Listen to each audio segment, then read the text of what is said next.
Bijeli i crveni luk štite povrće i voće koje uzgajamo. Svojim mirisom odbijaju mnogobrojne štetočine, poboljšavaju imunitet uzgajanih biljaka, smanjuju pojavu biljnih bolesti i povećavaju rodnost.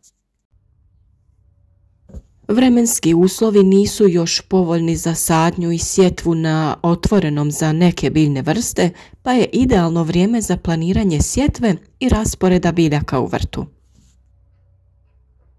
Sadnjom određenih vrsta na istoj gredici možemo poboljšati imunitet posađenih biljaka, smanjiti pojavu biljnih bolesti, smanjiti pojavu biljnih štetočina i obezbijediti bolje snabdijevanje hranjivima iz zemljišta. Posebno je bijeli luk odličan susjed drugim biljnim vrstama.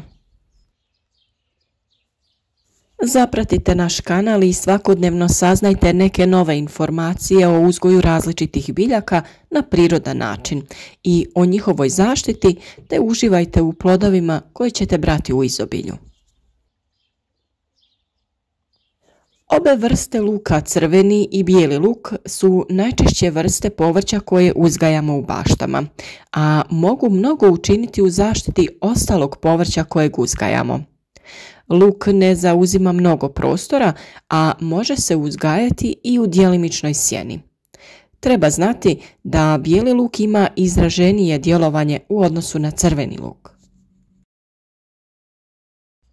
Najbolje biljke susjedi za ove lukove su brojne vrste iz grupe kupusnjača, kupus, brokula, prokulica i kelj. Svojim mirisom lukovi tjeraju brojne štetočine koje napadaju kupus. Pored kupusnjača dobri susjedi su jagoda, zelena salata, paradajz, paprika i špinat. Obe vrste luka i jagode su izuzetno dobri susjedi. Idealno bi bilo da pored svakog živića jagode posadimo bijeli luk. Svojim mirisom luk će otjerati brojne štetočine sa jagoda. U istraživanjima je utvrđeno da je u združenom usjevu jagode i bijelog luka za 40 do 60% manje paučinara. Mi godinama uzgajamo na istoj gredici jagode i bijeli luk i stvarno je neosporno djelovanje bijelog luka kada su jagode u pitanju. U godinama kada jagode masovno stradaju od botritisa, nasadima gdje je korišten ovakav suživot pojavi se tek po neki propali plod. Veoma često se na istoj gredici uzgajaju špinat i bijeli luk. Ove dvije povrtne vrste su idealni susjedi. Špinat svojim listovima prekriva zemlju i spriječava rast korova koji bi smetao bijelom luku, a bijeli luk štiti špinat od napada štetočina, posebno insekata. Iz istog razloga luk i zelena salata se uzgajaju na jednoj gredici.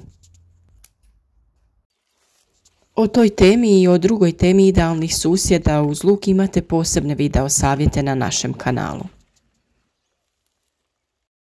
Naravno, neizostavni susjedi su i luk i mrkva. Pričali smo posebno o toj temi, pa potražite više o tome. Naime, ako se pravilno posade, oni su jedno drugom zaštita. Osim što im je korijen na različitoj dubini pa ne oduzimaju jedno drugom hranjiva, idealno se slažu kao čuvari. Luk štiti mrkvu od mrkvine muhe, a mrkva štiti luk od lukove muhe. Visoko lišće mrkve stvara hlad, zaustavlja rast korova i čuva vlagu u zemlji. Bijeli luk je također odličan predusjev, ali i združeni usjev sa paprikom ili patliđanom. Razlog tome je što bijeli luk potiče razvoj korisnih zemljišnih mikroorganizama koji se razvijaju u zoni njegovog korijena.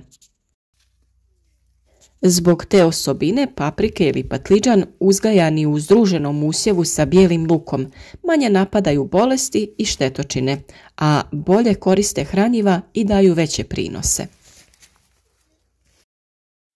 Također i u voćnjaku, posebno mladom voćnjaku, preporučuje se uzgajanje bijelog luka. Svojim mirisom luk tjera brojne štetočine.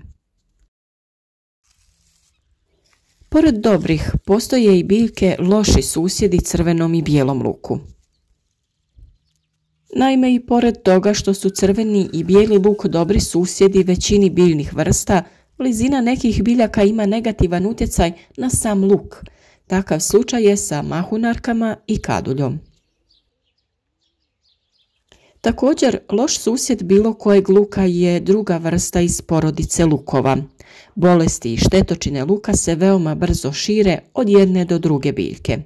Zbog toga je lukove najbolje uzgajati u združenom usjevu sa drugim korisnim biljkama ili manjim gredicama koje su prostorno odvojene jedna od druge. Još informacija o ovim i sličnim temama imate na našem kanalu gdje možete pronaći sve o uzgoju voća i povrća te drugih biljaka. Podržite naš rad, zapratite naš kanal i družite se s nama u sezoni uzgoja koja je pred nama.